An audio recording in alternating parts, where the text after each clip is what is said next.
नमस्कार। आज बात होगी इतिहास के उन दो दिग्गजों की जिनकी विरासत को लेकर आज भी जोरदार बहस छिड़ी हुई है, सरदार पटेल और जवाहरलाल नेहरू।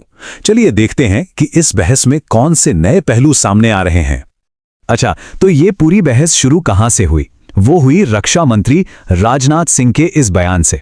ये दावा ही ऐसा है जो सोचने पर मजबूर कर देता है कि क्या सच में भारत के दो सबसे बड़े नेताओं में इतने गहरे मतभेद थे।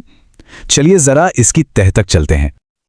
आप देखिए, ये सिर्फ एक राजनीतिक आरोप प्रत्यारोप का मामला नहीं है। इसके पीछे एक विचारधारा की बात की जा रही है जिसे असली धर्मनिरपेक्षता कहा जा रहा है। पर सवाल तो यही है कि ये असली धर्मनिरपेक्षता आखिर है क्या?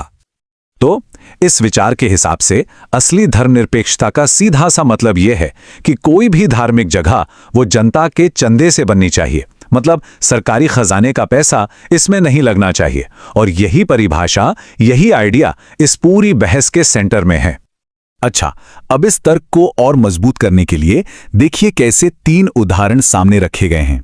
एक तरफ है सोमनाथ और राम मंदिर, जिनके बारे में कहा जाता है कि ये पूरी तरह से जनता के पैसे से बने, और दूसरी तरफ ये दावा है कि नेहरू जी बाबरी मस्जिद के लिए सरकारी फंड इस्तेमाल करना चाहते थे। बस इसी फर्क को असली और दिखावटी सेक्युलरिज्म के बीच की एक मोटी लकीर की तरह दिखाया जा रहा है। तो बात सिर्फ आइडियोलॉजी या विचारधारा की नहीं है। स्रोत के मुताबिक पटेल और नेहरू के बीच एक जबरदस्त राजनीतिक खींचतान भी चल रही थी, और इस खींचतान ने आजाद भारत की शुरुआती राजनीति को एक बिल्कुल नई दिशा दे दी। प्रधानमंत्री की कुर्सी को लेकर भी एक बड़ी दिलचस्प कहानी बताई जाती है। कहते हैं कि ज्यादातर कांग्रेस कमेटियों का समर्थन तो सरदार पटेल के साथ था, मतलब प्रधानमंत्री बनना उनका लगभग तय था।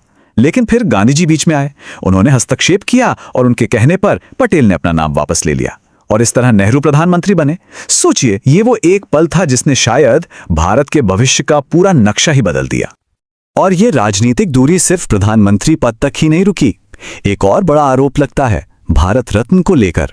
कहा जाता है कि नेहरू ने प्रधानमंत्री रहते हुए खुद को ही भारत रत्न दे दिया, जबकि सरदार पटेल को यह सम्मान उनके जीते जी कभी नहीं मिला। अब ये एक ऐसा दावा है जिस पर अक्सर गर्मागर्म बहस होती है।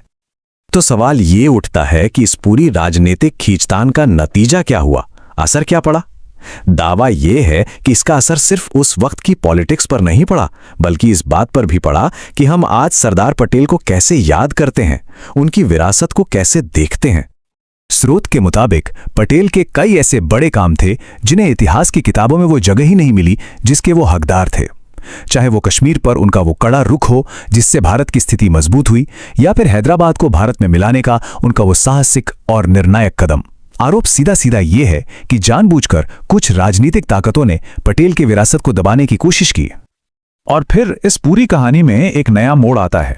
स्रोत का ये मानना है कि सालों बाद पटेल की विरासत को वो सही सम्मान देने का काम किया प्रधानमंत्री नरेंद्र मोदी ने, जब उन्होंने स्टैच्यू ऑफ यूनिटी का निर्माण करवाया। इसे एक तरह से पटेल के योगदान को फिर से देश के सामने लाने की एक बहुत बड़ी कोशिश के तौर पर देखा जाता है।